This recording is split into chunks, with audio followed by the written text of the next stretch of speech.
Welcome friends, स्वागत है आपका हमारे इस यूट्यूब चैनल पे।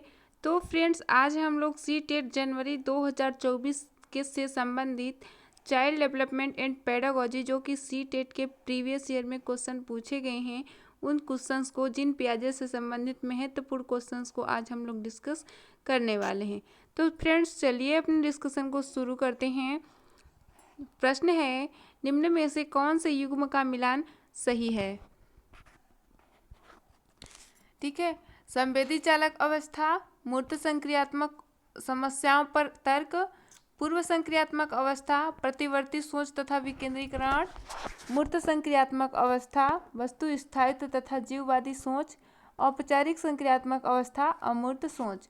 तो फ्रेंड्स, यहाँ पर पूछ रखा है कि निम्न में से कौन सा मिलान सही है। तो यहाँ पर दे रखा है संवेदी चालक अवस्था, मूर्त संक्रियात्मक तर्क। तो यहाँ पर गलत हो जाएगा, क्योंकि जो मूर्त समस्याओं पर तर्क होता है वह मूर्त संक्रियात्मक अवस्था में होता है। पूर्व संक्रियात्मक अवस्था, प्रतिवर्ती सोच तथा विकेंद्रीकरण। तो दोस्तों, यहाँ पर प्रतिवर्ती सोच तथा विकेंद्रीकरण जो होता है वह मूर्त संक्रियात्मक अवस्था में होता है, इसलिए यह भी हमारा गलत हो जाएगा। मूर्त संक्रियात्मक अवस्था, वस्तु स्थायित्व तथा जीववादी सोच। तो दोस्तों, जो वस्तु अस्थायित्व तथा जीववादी सोच होता है वह पूर्व संक्रियात्मक अवस्था में होता है, ना कि मूर्त संक्रियात्मक अवस्था में, इसलिए हमारा फर्स्ट ऑप्शन भी गलत हो जाएगा। औपचारिक संक्रियात्मक अवस्था, अमूर्त सोच। तो यहाँ पर दोस्तों डी ऑप्शन हमारा करेक्ट हो जाएगा। औपचारिक संक्रियात्मक अवस्था, अमूर्त सोच यहाँ पर करेक्ट हो जाएगा। बच्चा जब औपचारिक फॉर्मल संक्रियात्मक अवस्था में आता है तो वहाँ पर अमूर्त थिंकिंग आने लगती है, कल्पनात्मक सोच सोचने लगता है। अब हम बात करते हैं नेक्स्ट क्वेश्चन के बारे में। तो चलिए दोस्तों, नेक्स्ट क्वेश्चन है हमारा, पियाजे के सिद्धांत के अनुसार कौन सी प्रक्रिया है जो एक शिशु की क्रिया का वर्णन करती है जिसमें वह गोलाकार वस्तुओं की जगह समकोण वस्तुओं तक पहुंचने के लिए अपने हाथ के पकड़ने के तरीके को बदलती है। यहाँ पर समायोजन है, अनुबंधन है, अंतर्विषयकता है, स्कीमा है। तो दोस्तों, यहाँ पर जो राइट आंसर होगा वह हो जाएगा, यहाँ पर हमारा फर्स्ट ऑप्शन करेक्ट हो जाएगा, वह समायोजन कर रही है, क्योंकि पूछ रखा है कि गोलाकार वस्तुओं की जगह समकोण वस्तुओं तक पहुंचने के लिए वह अपने हाथ पकड़ने के तरीके को बदल रही है। यानी कि शायद वो किसी और तरीके से हाथ को पकड़ती थी, लेकिन जब गोलाकार वस्तुओं के जगह समकोण वस्तुओं को पकड़ने की कोशिश कर रहा है तो वह उस दिशा को बदल रहा है, अपने हाथ पकड़ने के तरीके को बदल रहा है। तो यहाँ पर वह समायोजन कर रही है। चलिए दोस्तों, अब बात करते हैं हम नेक्स्ट क्वेश्चन की। जीन पियाजे के संज्ञानात्मक विकास के सिद्धांत के अनुसार निम्न में से किस चरण पर बच्चे वस्तुओं को वर्णित करने के लिए किस संकेतों का इस्तेमाल करने लगते हैं? संवेदीगतात्मक, पूर्व संक्रियात्मक, मूर्त संक्रियात्मक, औपचारिक संज्ञानात्मक। तो फ्रेंड्स, यहाँ पर जो है संज्ञानात्मक में संकेतों का इस्तेमाल, बच्चा जब पूर्व संक्रियात्मक स्टेज में आता है तो वहाँ पर संकेतों का इस्तेमाल करने लगता है, इशारों का इस्तेमाल करने लगता है। यहाँ पर हमारा बी ऑप्शन सही हो जाएगा।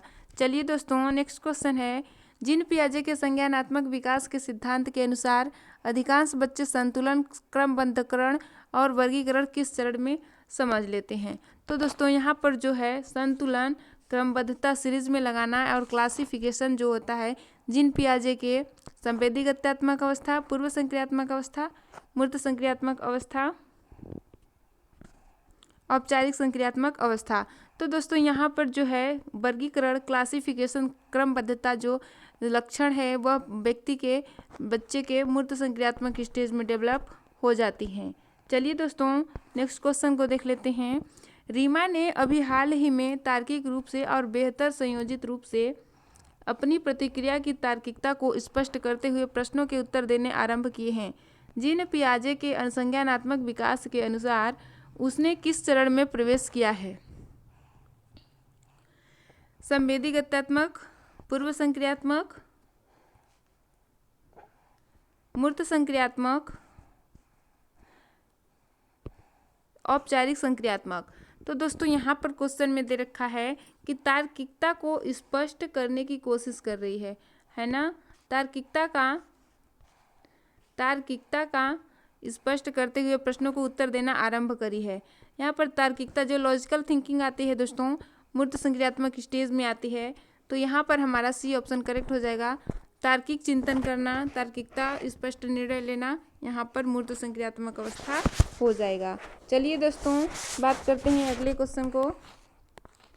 जीन पियाजे के सिद्धांतों में एक बच्ची जो मानती है कि कार सजीव है क्योंकि वह चलती है, क्या प्रदर्शित करती है?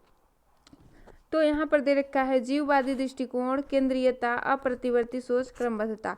तो दोस्तों यहाँ पर जो जीन पियाजे के अनुसार एक बच्ची यह मान रही है कि कार चलती है क्योंकि वह सजीव है, क्योंकि उसमें जान है, जबकि कार में जान नहीं होता है। तो यह इस प्रकार का जीववादी सोच है, बच्चे का जीववादी सोच होता है। तो यहाँ पर हमारा फर्स्ट ऑप्शन करेक्ट हो जाएगा। दोस्तों चलिए नेक्स्ट क्वेश्चन है, जीन पियाजे और लॉरेंस कोहलबर्ग द्वारा प्रतिपादित सिद्धांतों के बारे में कौन सा कथन सही है? दोनों ही वयस्कों के संज्ञानात्मक विकास के सिद्धांतों का प्रतिपादन किया है। दोनों के ही सिद्धांतों में विकास के 8 प्रतिरूप हैं। दोनों के ही सिद्धांत विकास के मध्य वाला अवस्था चरण तक सीमित हैं। दोनों सिद्धांत अवस्थाओं को प्रतिपादित करते हैं। तो दोस्तों यहाँ पर जो होगा, दोनों ने ही वयस्कों में संज्ञानात्मक विकास के सिद्धांतों का प्रतिपादन किया है, ऐसा गलत हो जाएगा। वयस्कों के संज्ञानात्मक विकास का नहीं, बल्कि हर स्टेज के बच्चों को उन्होंने विकास के संज्ञानात्मक विकास को प्रतिपादित किया है। दोनों के सिद्धांतों के 8 प्रतिरूप हैं, 8 प्रतिरूप नहीं हैं। दोनों के ही सिद्धांत विकास के मध्य वाला अवस्था तक ही सीमित हैं। फ्रेंड्स यहाँ पर शैशवावस्था से लेकर किशोरावस्था तक दोनों के ही चरण हैं, ठीक है। तो दोनों सिद्धांत अवस्थाओं को प्रतिपादित करते हैं। यहाँ पर हमारा सही हो जाएगा जीन पियाजे का और लॉरेंस कोहलबर्ग, ये दोनों ही अवस्थाओं को इनका सिद्धांत अवस्थाओं में बटा हुआ है। नेक्स्ट है, प्रतीकों के निर्माण एवं उपयोग करने की क्षमता एक प्रमुख उपलब्धि है। संवेदी पेशी अवस्था, पूर्व संक्रियात्मक अवस्था, मूर्त संक्रियात्मक अवस्था, अमूर्त संक्रियात्मक अवस्था। तो यहाँ पर प्रतीकों का निर्माण एवं उपयोग करने की अवस्था जो होगी वह पूर्व संक्रियात्मक अवस्था में आती है। यहाँ पर हमारा पूर्व संक्रियात्मक अवस्था सही हो जाएगा। नेक्स्ट है, पियाजे के अनुसार इनमें से कौन सा कारक संज्ञानात्मक विकास में महत्वपूर्ण भूमिका निभाता है? गतिविधि, अनुकूलन, भाषा, पुनर्वलन। तो यहाँ पर हमारा जो गतिविधि है वह महत्वपूर्ण भूमिका निभाएगा दोस्तों, क्योंकि पियाजे कहते हैं कि बच्चा सक्रिय खोज करता है, यानी कि गतिविधि करके ही सीखते हैं। चलिए नेक्स्ट है, जीन पियाजे के अनुसार जब किसी बच्चे को खिलौना दिखाया जाता है और फिर छुपा दिया जाता है, वह उसे भूलने के बजाय खिलौने को खोजने की कोशिश करता है। बालक में यह विशेषता अवस्था में पाई जाती है। इस विशेषता को क्या कहते हैं? पूर्व संक्रियात्मक अवस्था आत्मकेंद्रीयता, पूर्व संक्रियात्मक अवस्था वस्तु स्थायित्व, संवेदी चालक अवस्था वस्तु स्थायित्व, मूर्त संक्रियात्मक अवस्था प्रतिवर्ती मानसिक संक्रियात्मक। तो यहाँ पर हमारा सी ऑप्शन करेक्ट हो जाएगा। संवेदी चालक अवस्था वस्तु स्थायित्व यहाँ पर हो जाएगा, क्योंकि संवेदी चालक अवस्था में वस्तु स्थायित्व आता है, और वस्तु स्थायित्व का मतलब है कि जब हम किसी चीज़ को छिपा देते हैं तो वह उसे खोज के निकाल देता है। चलिए नेक्स्ट बात करते हैं, जीन पियाजे के सिद्धांत के अनुसार अपने वातावरण से अनुकूलन की प्रक्रिया में क्या शामिल होता है? केवल समावेशन, केवल समायोजन, समावेशन और समायोजन दोनों, न तो समावेशन और न ही समायोजन। तो यहाँ पर जो अपने वातावरण के अनुकूलन के 2 प्रक्रिया हैं, समावेशन और समायोजन, ठीक है। तो यहाँ पर हमारा सी ऑप्शन करेक्ट हो जाएगा। चलिए दोस्तों नेक्स्ट बात कर लेते हैं, बच्चों में संज्ञानात्मक विकास को सुसाधित करने के लिए जीन पियाजे को महत्व देते हैं, जबकि लेव वाइगोत्स्की को महत्व देते हैं। क्रियाएं करने और भाषा क्रियाएं करने, इनाम और सजा, सजा और इनाम।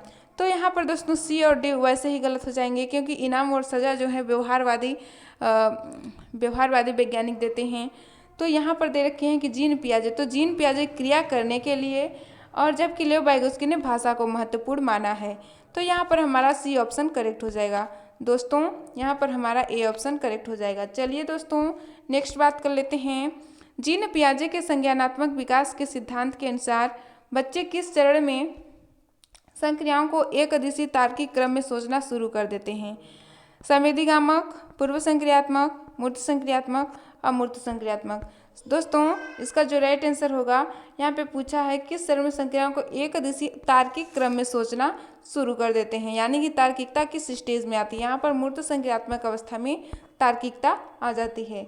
चलिए दोस्तों, आई होप फ्रेंड्स कि यह वीडियो आपको बहुत ही ज़्यादा हेल्पफुल रही होगी।